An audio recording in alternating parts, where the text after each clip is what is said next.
del tema de la carta a los romanos y el título de este tema es el pecado y los pecados. El pecado en singular y los pecados en plural. Gloria al nombre de Jesús. Si usted busca la palabra del Señor en Romanos capítulo 8, verso 2, y leemos de la siguiente manera: porque la ley del Espíritu de vida en Cristo Jesús me ha librado de la ley del pecado y de la muerte. Porque la ley del Espíritu de vida en Cristo Jesús me ha librado de la ley del pecado y de la muerte. Cristo no solo perdona nuestros pecados, sino que también nos libra del pecado. Cuando hablamos de pecado, por muchos es unánime la idea que es uno de los temas que menos se predica hoy, porque los predicadores y los ministros hoy están predicando de los beneficios del Evangelio, pero no de las demandas del Evangelio. Obviamente, como quieren atraer adeptos, como quieren atraer discípulos, predican de los beneficios, pero no de las demandas. Pero lo cierto es que Jesús dio beneficios, o dijo que iba a dar beneficios, pero puso demandas también. Si nosotros no hablamos, no entendemos, no estudiamos lo que es el pecado, no estamos capacitados para hablar de ninguna otra doctrina como es la salvación, la regeneración, el reino de Dios, el Hijo de Dios, el Padre. Por lo tanto, debemos analizar un poquito acerca de lo que es el pecado.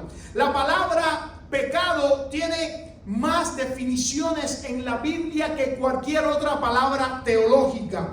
Por lo menos en el Antiguo Testamento hay varias palabras para definir pecado. Una de estas es shatat, dicha 522 veces en la Biblia, y es errar al blanco, dar donde no se debe. Es cuando tú tiras la flecha a una diana y no le das al centro de la diana, sino das fuera de lo que es la diana. Esa es la definición de shatat. Ra quiere decir romper, arruinar, calamidades, mal. Pashat quiere decir rebelarse, transgredir. Awon quiere decir iniquidad, culpabilidad. Shagat quiere decir descarriarse. Asham quiere decir culpabilidad. Está muy relacionado al rito del tabernáculo. Rachat, lo malo, se usa en los salmos, y Tach es extraviarse. En el Nuevo Testamento encontramos muchísimas palabras también para definir el pecado, como es caco, paneros, asebe, enocho, camatría, adicría, anomos, parabates, anois, planaón, para tomar y prócrisis. El pecado es aquello, en fin, que va contrario a una norma, es desobediencia a Dios. El pecado puede tomar muchísimas formas. El pecado incluye tanto la comisión positiva del mal como la omisión del bien.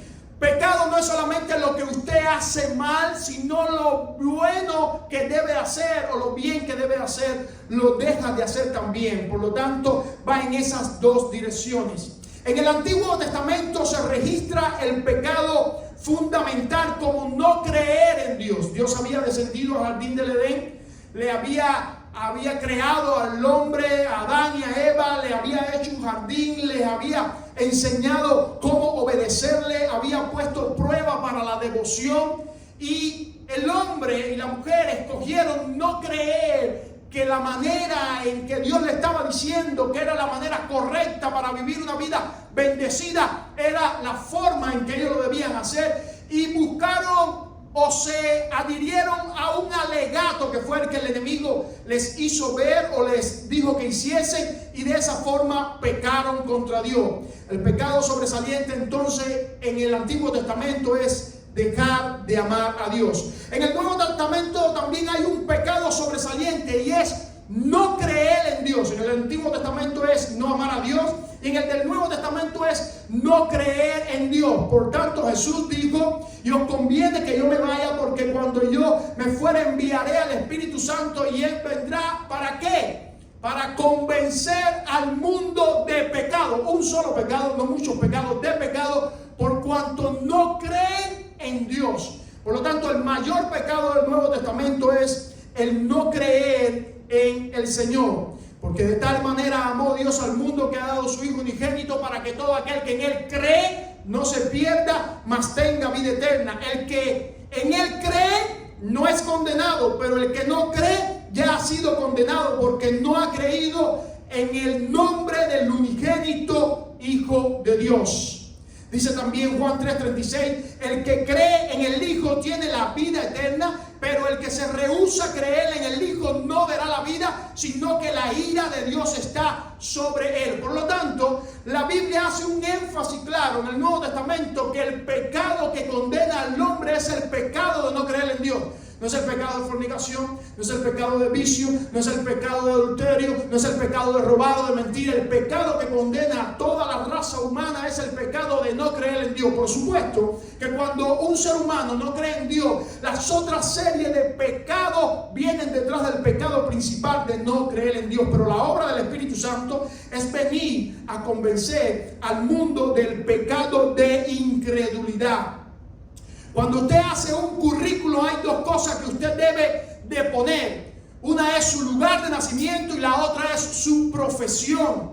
Según Dios, todos nosotros somos pecadores de nacimiento y somos pecadores de profesión. Pecadores por constitución. Todo aquel que nació de Adán es un pecador. Y pecadores de profesión, todo aquel que hace pecado es un pecador también de profesión. Ahora, yo quiero que usted y yo veamos la diferencia entre los pecados y el pecado, porque hay muchos que leen la carta a los romanos y no toman esta distinción. No sabe que la carta de los romanos habla del primer capítulo al quinto capítulo, versículo 12, de los pecados, del 5:12 al 7, del pecado, y el capítulo 8 habla acerca del espíritu. Por lo tanto, yo quiero mostrarle a ustedes la diferencia de los pecados y el pecado. Cuando vemos los pecados están en plural. Son muchos pecados. El pecado está en singular. Los pecados son actos cometidos. El pecado es algo intrínseco que hay dentro nuestro y está en nuestra carne. Bendito sea el nombre del Señor. Los pecados están relacionados con nuestra conducta, según la palabra de Dios. Mateo 26:28, Hechos 2:38 y 10:43. El pecado se refiere al poder que está dentro de nosotros, que nos fuerza a tener ciertas inclinaciones espontáneas, nos obliga a tomar el camino de la lujuria y de la pasión. Por tanto, la Biblia nunca dice perdón de pecado, sino perdón de pecados. Y la Biblia nunca dice liberación de pecados, sino liberación de pecado. Veamos entonces en un cuadro la diferencia de esto. Watchman Nee escribe: los pecados están en nuestra conducta. Los pecados, vaya viendo la diferencia. El pecado está en nuestra carne. Los pecados son actos cometidos por nosotros. El pecado es un principio en el hombre. Los pecados son transgresiones que cometemos. El pecado es una ley en nuestros miembros. Los pecados son lo que hacemos. El pecado es lo que somos. Los pecados están en la esfera de nuestra conciencia. El pecado está en la esfera de nuestra vida. Los pecados nos acusan en nuestra conciencia. El pecado gobierna nuestra vida. Los pecados son considerados caso por caso. El pecado es considerado como una sola entidad. Los pecados están relacionados con la justificación. El pecado está relacionado con la santificación. Ahora quiero que escuche esto. Del pecado debemos ser librados, de los pecados debemos ser perdonados. Y ahí es donde muchos llegan y tropiezan y no pueden entender y no pueden progresar en su vida cristiana. Quiero ponerle un ejemplo. Cuando hay un hombre que es adicto a pedir, ese hombre cuando pide, que tiene deudas. Las deudas vienen siendo como los pecados. La adicción a pedir es el pecado. Ahora, el problema es que muchas veces ese hombre quiere que le libren de las deudas y pide dinero prestado. Y puede haber algún familiar, algún amigo que le dé dinero y lo saque de esa deuda, pero él vuelve en un futuro a pedir prestado, porque el problema no son los pecados, es el pecado. El problema no es la deuda que él tiene, es la adicción que él tiene a pecar. Bendito sea el nombre del Señor. Por lo tanto, nosotros como cristianos debemos aprender a tratar con los pecados y el pecado distintamente. Los pecados vienen siendo como el fruto que da el árbol, y el pecado viene siendo como el tronco del árbol, la cepa del árbol, la savia del árbol. Bendito sea el nombre del Señor. Ahora, cuando nosotros fuimos regenerados en Cristo Jesús, ocurre algo maravilloso, y es que nuestro espíritu es cambiado, nuestro espíritu es transformado, nuestro espíritu renace nuevamente, nuestro espíritu se pone acorde con Dios, empezamos a tener relación con Dios. Dice la palabra, porque así como en Adán todos mueren, también en Cristo todos serán vivificados.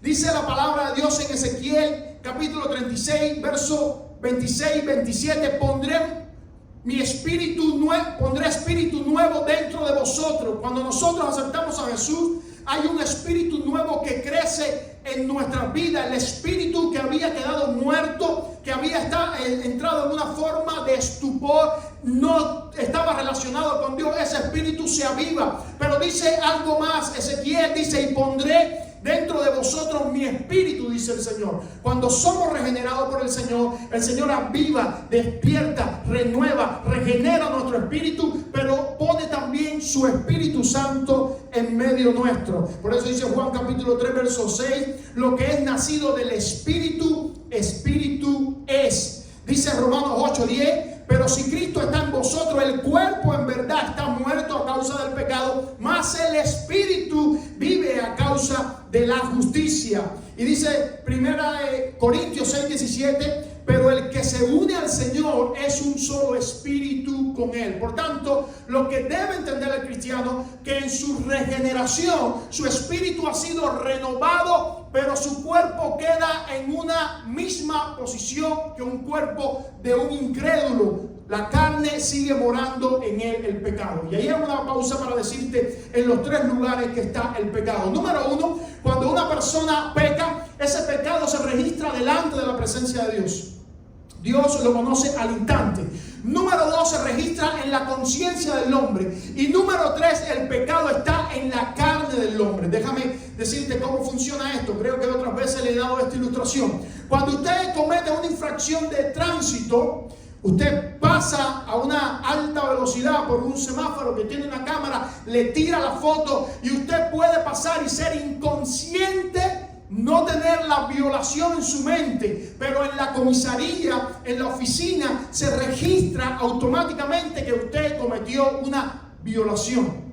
Eso es, así funciona con Dios. Nosotros pecamos y aunque no sabemos que hemos pecado, están registrados nuestros pecados delante de la presencia de Dios. Número 2, cuando la multa nos viene por correo, entonces nosotros se despierta una conciencia de que hemos hecho mal y nos sentimos culpables porque la multa ha despertado nuestra conciencia. Así dice la palabra de Dios, que no conocimos el pecado si no es por la ley. Cuando la ley vino, nos mostró que éramos pecaminosos. No que no éramos pecaminosos, sino que se despertó nuestra conciencia y ahora sabemos que somos pecaminosos. Y número 3, el pecado está en la carne, está en nuestro ser interior. ¿Qué es lo que pasa? Que cuando nosotros no éramos cristianos, el pecado dominaba nuestra carne y nosotros nos sentíamos bien haciendo lo que hacíamos. Pero una vez que aceptamos al Señor, a nuestro espíritu ser vivificado, a nuestro espíritu tomar rienda de nuestra vida, empieza algo que se llama una batalla espiritual. Y es que el espíritu no deja que la carne domine. Por eso Pablo empieza a hablar en una forma extraña, empieza a decir como una dicotomía de 2 naturalezas que hay en él. El bien que hay en mí, que yo quiero hacer, no lo puedo hacer. Y el mal que hago muchas veces que no quiero hacer, termino haciendo. Pablo empieza a hablar de una forma extraña porque hay dos naturalezas luchando, peleando en él. Ahora, muchos cristianos se sienten aturdidos, se sienten quebrados, se sienten drenados, se sienten hasta frustrados porque esa batalla está. Y muchas veces como que hasta nos sentimos que perdemos esa batalla. Otras veces tenemos el control, pero otras veces nos sentimos como que está sucediendo algo malo. Yo quiero enseñarte algo como cuerpo de Cristo y como iglesia de Cristo, y como que este año estamos en base a ser transformado en más excelencia, la renovación del Señor. Si tú tienes esa batalla en tu interior, dale gloria a Dios, porque eso es un testimonio de un nuevo nacimiento. Ningún impío tiene esa batalla en su interior, porque el impío peca deliberadamente y no tiene un espíritu que le diga lo que estás haciendo estuvo, o lo que hiciste estuvo mal, o lo que vas a hacer está mal, o lo que estás haciendo está mal. Es el Espíritu Santo de Dios que nos refrena cuando queremos hacer el pecado. Bendito sea el nombre del Señor. Así que esa batalla no es motivo de sentirnos mal. Esa batalla no es motivo de decir estamos mal. Esa batalla es motivo de decir gloria a Dios, porque es testimonio de que ha nacido, se ha regenerado nuestro espíritu, se ha despertado nuestro espíritu. Quiere tener nuestro espíritu relación con Dios. Y aunque la carne nos impulsa a la concupiscencia, el espíritu nos impulsa a tener una buena relación con Dios. Pablo gritaba y decía: miserable de mí, ¿quién me librará de este cuerpo de muerte? ¿Quién me librará de este cuerpo de muerte? Pero llega al versículo 8 donde dice: ahora pues, ninguna condenación hay para los que están en Cristo Jesús, los que no andan conforme a la carne, sino conforme al Espíritu de Dios.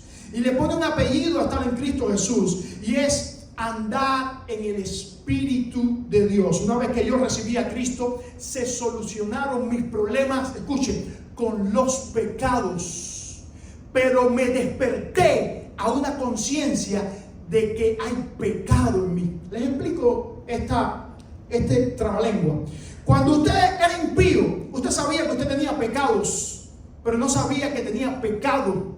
Cuando usted acepta a Cristo, los pecados son borrados. Usted es una nueva criatura, pero en el andar cristiano se da cuenta que muchas veces usted quiere hacer el bien y no lo puede hacer. Y se da cuenta que hay un problema de pecado en usted, de intención a hacer lo malo en usted. Entonces Pablo dice: ninguna condenación hay. Todavía cuando tenemos esa batalla, ninguna condenación hay para los que están en Cristo y los que andan conforme a la carne. Y explica claramente en el versículo 2 de Romanos capítulo 8, que es quien nos toma en esta tarde para que analicemos. Y es cuando dice: la ley del Espíritu de vida que hay en mí me ha librado de la ley del pecado y de la muerte. Hay dos naturalezas, aún siendo convertido, pero la ley del Espíritu me puede librar de la ley del pecado y de la muerte. Déjeme ilustrárselo como lo dice William McDowell en su comentario. Pablo se refiere a algo como esto: cuando usted toma un ave, usted sube al techo de un edificio y usted suelta el ave. Hay una ley que está operando en el ave, y es la ley de la gravedad. La ley de la gravedad dice de la siguiente manera: siempre que usted toma un objeto que tiene peso, sube a una altura y lo suelta, debe caer, por ley, debe caer hacia abajo. Ahora, dice McDowell, ahora el asunto es que también en el ave está la ley del espíritu, la ley de vida, perdón. Y esa ley de vida, cuando el ave empieza a caer, hace que abra sus alas y empiece a aletear. Y la ley de vida que hay en el ave desafía la ley de la gravedad. Así funciona en el cristiano. Dios le renueva, Dios le da un espíritu. El espíritu que estaba muerto en forma de estupor en medio de usted es avivado. Dios le da herramientas para que usted pueda vencer la ley del pecado que hay en usted. Su carne todos los días se va a levantar. Versículos clave para eso: Lucas capítulo 9, verso 23. El que quiera ser mi discípulo, tome su cruz. ¿Qué no es la cruz? Una herramienta de muerte. Niéguese a sí mismo todos los días.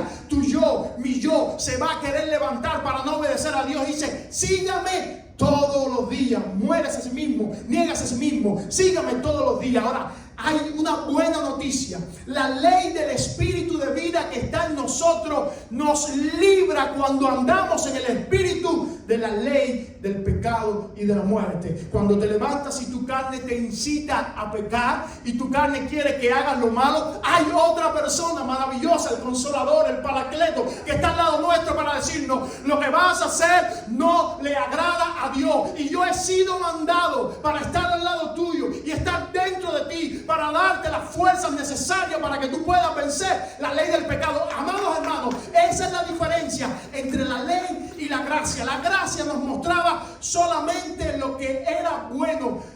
La ley nos mostraba solamente lo que era bueno. La gracia nos da el Consolador, que nos dice: esto es lo que es bueno, pero tranquilo, dame la mano, yo te voy a ayudar a hacer lo que es bueno. Si tratamos de agradar a Dios con nuestra fuerza, con nuestra obediencia, con nuestra voluntad, con nuestro aprendizaje, con nuestra experiencia, vamos a fracasar indubitablemente. Escuche bien, esta es la clave del sermón. Tú y yo indubitablemente necesitamos desesperadamente la intervención del Espíritu de Dios para obedecer a Dios.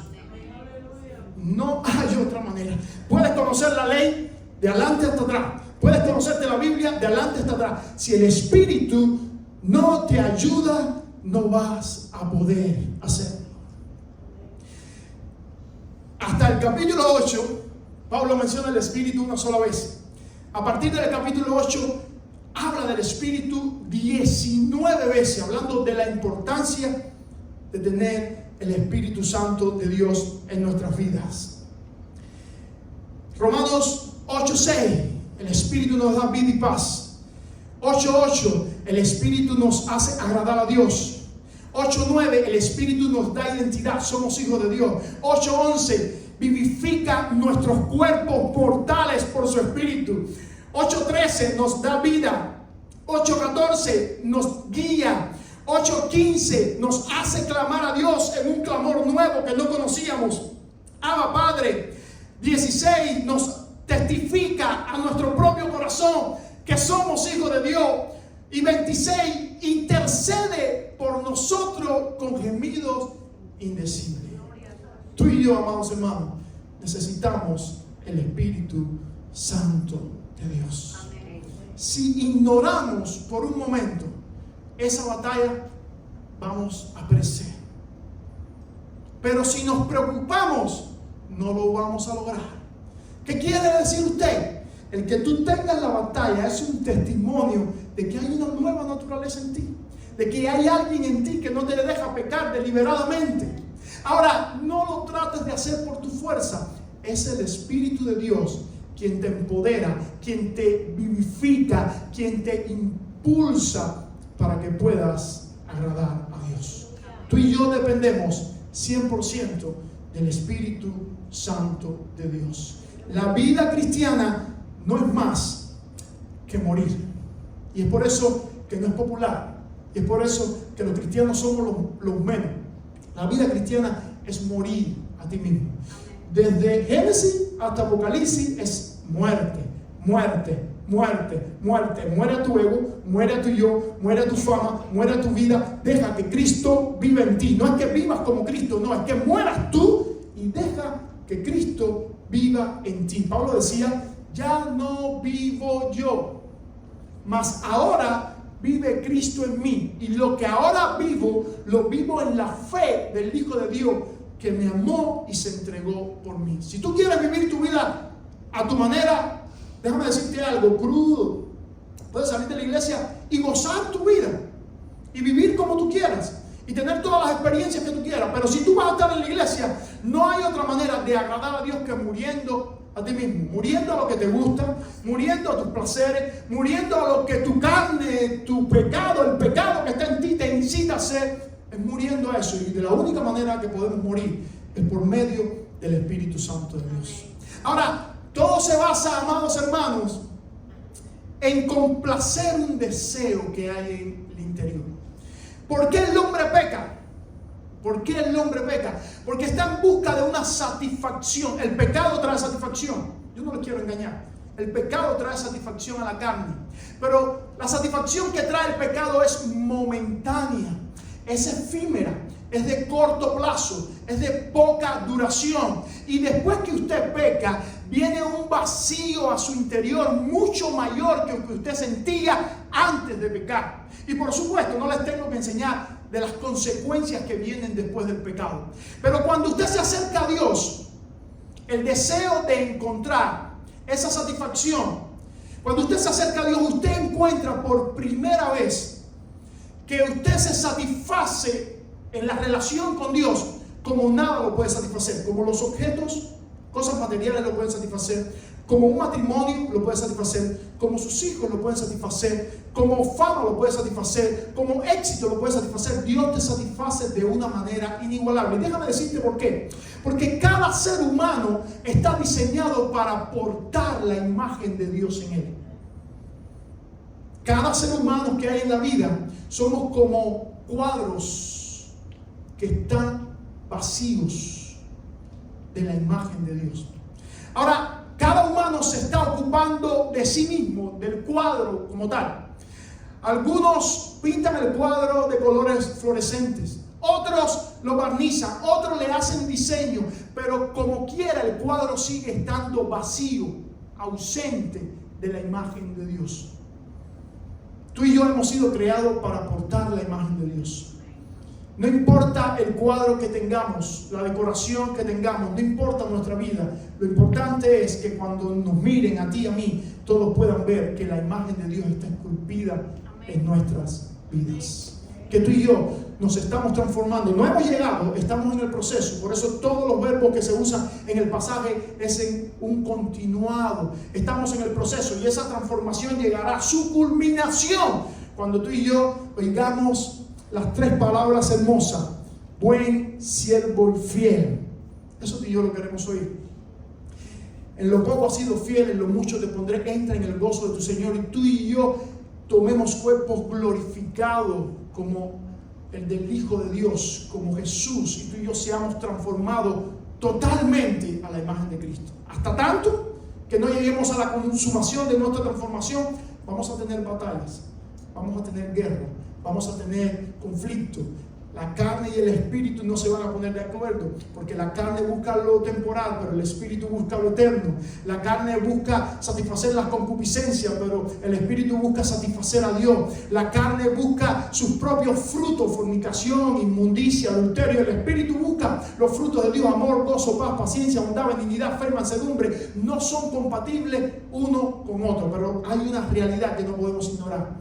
El Señor no es que nos va a hacer más que vencedores, es que ya nos hizo más que vencedores. Cuando usted estudia el Nuevo Testamento, no hay promesas de victoria, hay declaraciones de victoria. Pablo dice: somos más que vencedores en Cristo Jesús. Por lo cual estoy seguro que ni la muerte, ni la vida, ni lo alto, ni lo profundo, ni ángeles, ni principados, ni potestades, ni ninguna otra cosa creada me podrá separar del amor de Dios que es en Cristo Jesús, Señor nuestro. Tú no eres un futuro vencedor, tú eres ya un vencedor en Cristo Jesús. Que va a haber una batalla, la Biblia nos lo enseña, pero todo depende de qué tú alimentes, tu carne o tu espíritu. De ahí que la Biblia dice que hay hombres carnales que practican las cosas de la carne y hay hombres espirituales. Tú y yo hemos sido llamados a ser hombres espirituales. Jesús vivificó nuestro espíritu y por medio de la vivificación de nuestro espíritu, nuestro cuerpo, nuestra carne se va a ir santificando de día en día hasta que lleguemos a la transformación de la imagen de nuestro Señor Jesucristo. Esta es la palabra que he querido traerle en esta tarde, para que usted, si siente esa batalla, usted esté tranquilo y usted diga: soy regenerado. Lo que tengo que hacer es trabajar, dedicarme a las cosas del Espíritu. Y es una gran noticia de que la victoria no viene por mis disciplinas, ni que la victoria viene por mi voluntad, ni que la victoria viene por mi esfuerzo, mi experiencia o mis actos cumplidos. La victoria viene por el Espíritu Santo de Dios. Estaba en la vida de Jesús, lo engendró en el vientre de María, vino sobre él cuando era un niño, vino sobre él en el bautismo, El Espíritu del Señor está sobre mí, declaró cuando salió a la misión, murió por el Espíritu en la cruz, resucitó por el Espíritu y luego cuando se sentó en el trono del Padre, hizo algo maravilloso. Mandó el Espíritu sobre ti y sobre mí para que podamos ser más que victoriosos en Cristo Jesús.